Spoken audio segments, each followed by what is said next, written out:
ഇപ്പോൾ മുരളീധരൻ വന്നതിനേക്കാൾ കൂടുതൽ എനർജി ഷാഫി അവിടെ ഉണ്ടാക്കിയിട്ടുണ്ട്. അത് നമ്മൾ ഷാഫിയുടെ ഒരു ചെറുപ്പം, ഷാഫിയുടെ ഒരു പ്രവർത്തന രീതി, ഷാഫി ആളുകളുമായിട്ട് ഇടപഴകുന്ന രീതി അത് തീർത്തും ഭിന്നമാണ്. ഇപ്പോൾ ഷൈല ടീച്ചർ വേറൊരു രീതിയിലാണ് ആളുകളോട് ഇടപഴകുന്നത്, ആ രീതിയിലല്ല ഷാഫി ഇടപഴകുന്നത്. ഷാഫി കുറേ കൂടെ എനർജി ഉണ്ടാക്കാൻ ഡെലിബറേറ്റായി ശ്രമിച്ചിട്ടുണ്ട്. കാരണം ഒന്ന് ഷാഫി വൈകി വന്ന ആളാണ്, പിന്നെ കെ ശൈലജ എന്ന് പറയുന്ന വ്യക്തിക്ക് കേരളത്തിൽ പൊതുവിലുള്ളൊരു സ്വീകാര്യതയുണ്ട്. അപ്പോൾ അതിനെ മറികടക്കണമെങ്കിൽ ആ എനർജി ലെവൽ ക്രിയേറ്റ് ചെയ്തേ പറ്റൂ എന്നുള്ളത് ഇത്രയും കാലത്തെ രാഷ്ട്രീയ പ്രവർത്തന പരിചയത്തിൽ നിന്ന് ഷാഫിക്ക് അറിയാവുന്നതാണ്. ആ എനർജി ക്രിയേറ്റ് ചെയ്യാൻ ഷാഫി ശ്രമിച്ചിട്ടുണ്ട്.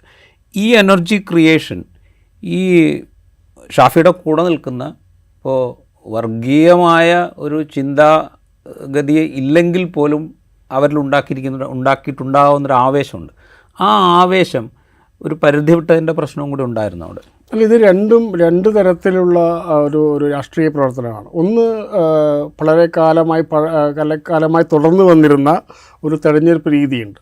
അത് വളരെ വളരെ സിസ്റ്റമാറ്റിക്കായിട്ട് കാര്യങ്ങളൊക്കെ നടത്തിക്കൊണ്ടു പോവുകയും, രണ്ടാമത്തത് പുതിയ രീതിയാണ്. നമുക്കതിന് ഇവൻ്റ് മാനേജ്മെൻ്റ് എന്നൊക്കെ വിളിക്കാൻ വേണമെങ്കിൽ അത് വളരെ ഒരു മറ്റേ ഈ റീലുകളുടെയൊക്കെ കാലഘട്ടത്തിൽ ഒരു പുതിയ തലമുറയെ ആകർഷിക്കുന്ന ഷാഫിയുടെ ഒരു ഇതൊക്കെ ഉണ്ടല്ലോ, ഒരു രീതിയൊക്കെ അതൊരു പുതിയ രീതിയിലുള്ള ഒരു ആവേശം സൃഷ്ടിക്കുന്നത്. ഇതിൽ ഏതാണ് ശരി ഏതാണ് തെറ്റ് എന്ന് നമുക്ക് വിലയിരുത്താനാവില്ല.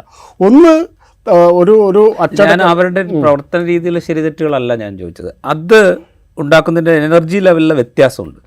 ആ വ്യത്യാസം ഒരുപക്ഷെ നമ്മൾ പ്രതീക്ഷിക്കാത്ത വിധത്തിലുള്ള ചില വികാരങ്ങൾ ജനിപ്പിച്ചിട്ടുണ്ടാകാൻ സാധ്യതയുണ്ടോ? അതിൻ്റെ അനുരണനങ്ങൾ ഒരുപക്ഷെ പുറത്തേക്ക് വന്നിട്ടുണ്ടാകുമോ? അതാണ് ഞാൻ ചോദിക്കുന്നത്. ഇപ്പം വളരെ കൃത്യമായി പറഞ്ഞാൽ ഈ പച്ചക്കൊടി വീശിക്കൊണ്ടുള്ള അത് നമ്മൾ എല്ലാ പ്രചരണങ്ങളൊക്കെ ഷാഫിയുടെ പ്രചരണങ്ങളെ കണ്ടിരുന്നത് വളരെ രീതിയിലുള്ള ഈ ലീഗിൻ്റെ ആവേശപ്രകടനങ്ങളുണ്ടായിട്ടുണ്ട്.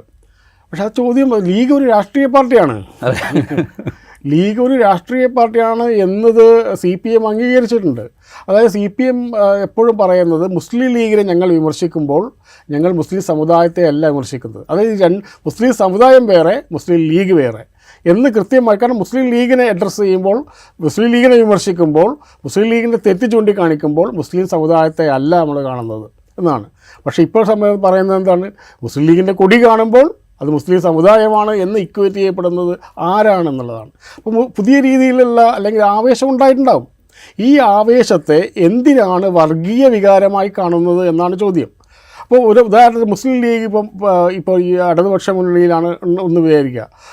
അവർ എളമരം കരീമിന് വേണ്ടി വർക്ക് ചെയ്യുമ്പോൾ, അല്ലെങ്കിൽ വസീഫിന് വേണ്ടി വരുമ്പോൾ, അല്ലെങ്കിൽ ആരിഫിന് വേണ്ടി വരുമ്പോൾ, ഹംസയ്ക്ക് വേണ്ടി വരുമ്പോൾ ഇങ്ങനെ ആവേശം കാണിച്ചാൽ അത് വർഗീയ വികാരമായി ചിത്രീകരിക്കപ്പെടുമോ?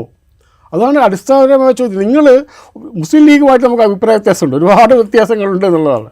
അപ്പം നിരന്തരമായി വിമർശിക്കാറുണ്ട്. പക്ഷേ മുസ്ലിം ലീഗ് ഒരു രാഷ്ട്രീയ പാർട്ടിയാണ്.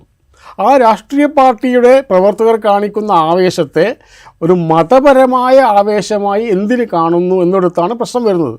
അത് രാഷ്ട്രീയ പാർട്ടിയുടെ അമിതാവേശമായിട്ട് കാണാം, അവരുടെ ഈ ഡിസ്പ്രപ്പോർഷനേറ്റായിട്ട് കാണിക്കുന്ന പ്രകടനമായിട്ട് കാണാം.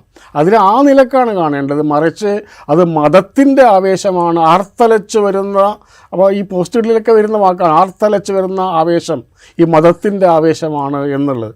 അതിന് വിപരീതമായി മറ്റൊരു കൺസോൾട്ടേഷൻ ഹിന്ദു കൺസോൾട്ടേഷൻ ഉണ്ടാവുകയും അത് തങ്ങൾക്ക് അനുകൂലമാവുകയും ചെയ്യും എന്നുള്ളൊരു പ്രതീക്ഷയാണല്ലോ നേരത്തെ പറഞ്ഞ പോസ്റ്റിൽ പറയുന്നത്. ശൈല ടീച്ചർ വിജയിക്കാൻ സാധ്യതയുണ്ടെന്ന് പറയുന്നത് അതും ഒരുതരം വർഗീയതയാണ്. അപ്പോൾ ഇതിൻ്റെ പ്രശ്നം എന്ന് പറഞ്ഞാൽ മുസ്ലിം ലീഗിനോടുള്ള സമീപനം എന്താണ് CPMൻ്റെ? അത് വടകരയിലെ ലീഗിലെങ്കിലും നേരത്തെ ആ പോസ്റ്റിൽ പറഞ്ഞ പോലെ ചില അസുഖം ഉള്ള ആളുകളുണ്ട് എന്നുള്ളതാണ്. അപ്പോൾ നേരത്തെ പറഞ്ഞ ചില സൂക്കേട്ടുള്ളവരുണ്ട് മുസ്ലിം ലീഗിലെന്ന് പറഞ്ഞതുപോലെ CPMലും വടകര നാദാപുരം ഏരിയയിലെങ്കിലും ഈ CPMൻ്റെ ഉള്ളിൽ ഈ വേറെ അസുഖമുള്ള ആളുകളുണ്ട് എന്ന് നമ്മൾ പഴയ ചരിത്രം നോക്കിയാൽ അറിയാം. അല്ല, ആ ചരിത്രത്തിൻ്റെ ഒരു ബാക്കി ഇപ്പോഴും അവിടെ നിലനിൽക്കുന്നു എന്നാണോ, അതോ നമ്മളതവിടെ വീണ്ടും ആരോപിക്കുന്നു എന്നാണോ? അങ്ങനെയാണോ സംഭവിക്കുന്നത്? അതിനെ വളർത്തിയെടുക്കാനുള്ള അതിൻ്റെ ബീജങ്ങൾ ഉണ്ടാവുമല്ലോ, അതിനെ ബോധപൂർവമായിട്ട് വളർത്തിയെടുക്കാനുള്ള ശ്രമമുണ്ടെന്നുള്ളത്. ആ ശ്രമമാണ് അവിടെ അത് നടക്കും എന്നുള്ള ഒരു പ്രതീക്ഷയുണ്ട്. കാരണം അങ്ങനെയുള്ള ചരിത്രമുണ്ടല്ലോ. ആ ചരിത്രം ഉള്ള സ്ഥലത്ത് ഇങ്ങനെയുള്ള ചില പ്രചരണങ്ങൾ നടത്തിക്കഴിഞ്ഞാൽ അത് അവിടെ വർക്കൗട്ട് ആവും എന്നുള്ള ഒരു പ്രതീക്ഷയുണ്ട് എന്നുള്ളത് കൊണ്ടാണ് അല്ലെങ്കിൽ മറ്റൊരു സ്ഥലത്ത് ഇങ്ങനെയൊരു സാധനം ഉണ്ടാവുന്നില്ല. കാരണം അങ്ങനെ ഒരു ചരിത്രം അവിടെ ഇല്ലല്ലോ. നേരത്തെ പറഞ്ഞ പോലുള്ള ഒരു ഡിവിഷൻ നാദാപുരത്ത്, കല്ലാച്ചി, ആ ഏരിയ, കുറ്റ്യാടി, ആ ഏരിയയിലൊക്കെ മുമ്പ് ഒരു 10 വർഷം 15 വർഷം മുമ്പൊക്കെ വളരെ ശക്തമായി ഉണ്ടായിരുന്ന ആ വികാരം നേരത്തെ പറഞ്ഞ പോലെ ഈ വല്ല നേതാക്കന്മാരുടെ ബോധപൂർവമായ ഇടപെടലോടുകൂടി ഇല്ലാതായല്ല, അതിൻ്റെ എക്സ്പ്രഷൻസ് ഇല്ലാതാവുന്ന അത് ഈ ചാരം മൂടിക്കിടക്കുന്ന കല്ലുകൾ പോലെ അവിടെ കിടക്കുന്നുണ്ടാകും. അതിനെ രണ്ടാം റിവൈവ് ചെയ്യാനുള്ള ശ്രമം, അത് വോട്ട് ചിലപ്പോൾ കിട്ടിയേക്കാം, പക്ഷെ അതിനപ്പുറത്തേക്കുള്ള വലിയ രീതിയിലുള്ള ഒരു പ്രശ്നങ്ങളിലേക്ക് അത് പോകാൻ സാധ്യതയുള്ളത് കൊണ്ടാണ് ഈ ചർച്ചകൾ. 10-15 വർഷം മുമ്പ് ഉണ്ടായിരുന്ന ആ ഡിവിഷൻ, അതിനെ പിന്നീട് നേതാക്കൾ അവരുടേതായ പക്വമായ ഇടപെടൽ കൊണ്ട് ഒരു സമാധാന അന്തരീക്ഷത്തിലേക്ക് കൊണ്ടുവരികയും അതിൻ്റെ പ്രകടനങ്ങൾ ഒഴിവാക്കുകയും ചെയ്തൊരവസ്ഥയുണ്ട്.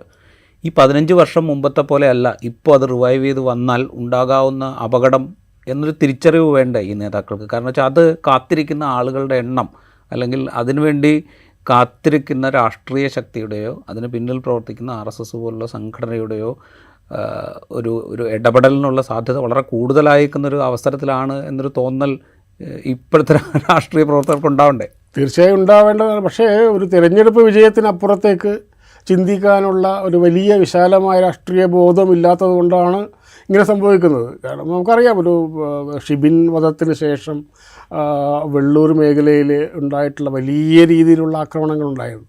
1-2 വീടുകളല്ല, ഒരു 50ഓളം വീടുകൾ, മുസ്ലിം വീടുകൾ ആക്രമിക്കപ്പെട്ടിട്ടുണ്ട്. ആ വീടുകളിലൊക്കെ ഞാൻ പോയിട്ടുണ്ടായിരുന്നു. അവിടെയുള്ള ഫർണിച്ചർ എടുത്തിട്ട് കൊണ്ടിടുകയാണ് ചെയ്തത്. അത് വളരെ വളരെ വളരെ വീടുകളുടെ ഏതാണ്ട് എല്ലാ ഫർണിച്ചറും കേട്ടിട്ടുണ്ട്. ആ മണിക്കൂറുകളോളം നീണ്ടു നിൽക്കുന്ന ഒരു ആക്രമണമാണ് ആ ഏരിയയിൽ നടന്നിട്ടുണ്ടായിരുന്നത്. അപ്പോൾ അത്തരം ഒരു കാര്യങ്ങളെ കുറിച്ചൊക്കെ ബോധമുള്ള ആളുകൾ അത് ആവർത്തിച്ചാൽ ആർക്കാണ് ഗുണം? അത് ആക്രമിച്ച് പിന്നെ ആവർത്തിച്ച് കഴിഞ്ഞാൽ എന്തായാലും CPM അല്ല ഗുണം എന്ന് ഉറപ്പാണല്ലോ. കാരണം CPMൻ്റെ നിലപാടെന്താണ്? അഖിലേന്ത്യാ തലത്തിലായാലും സംസ്ഥാന തലത്തിലായാലും CPMൻ്റെ നിലപാട് എന്താണ് നമുക്കറിയാമല്ലോ.